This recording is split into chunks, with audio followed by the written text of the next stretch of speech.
গতকালকে চট্টগ্রাম ট্রিবিউনে যে আমার যে গড়বাড়ির ভাঙচুরের যে বিষয়টি ওখানে উল্লেখ করা হয়েছে, সেখানে স্পষ্ট উল্লেখ করেছেন বিএনপির কক্সবাজার জেলা বিএনপির অর্থ সম্পাদক মোহাম্মদ আবদুল্লাহর নেতৃত্বে নাকি এটা ভাঙচুর করা হয়েছে।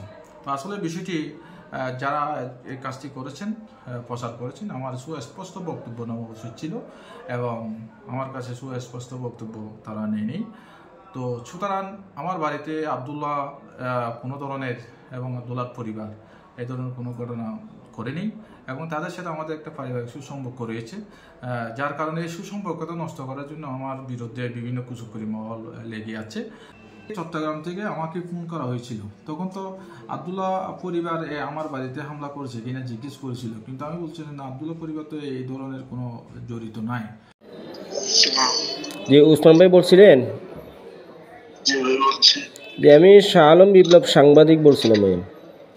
জেলা বিএনপি অর্থ সম্পাদক আবদুল্লাহ সাহেব আপনাদের হামলা করেছে এরকম একটা বক্তব্য উঠে আসছে। আমাদের কোনো আমার সাথে আমরা একবার ইয়াতে কি বলে শহীদ মিনারে ফুল দিতে গেছিলাম, বুঝছেন? ফুল দেওয়া আসার পথে কি করে ছেলেবেলে আমাদের উপর হামলা করছিল, হামলা বাটে আমাদেরকে মারছিল, কিন্তু ওখানে আব্দুল্লাহ ভাইয়ের সাথে আমাদের এখানে আমিও ছিলাম আর কি, আমাদের আরো অনেক নেতা ছিল।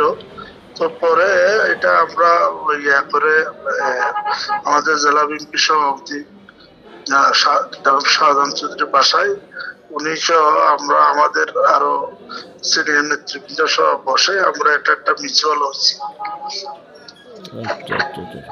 এটা কি আব্দুল্লাহ ভাই নেতৃত্বে হয়েছিল হামলাটা?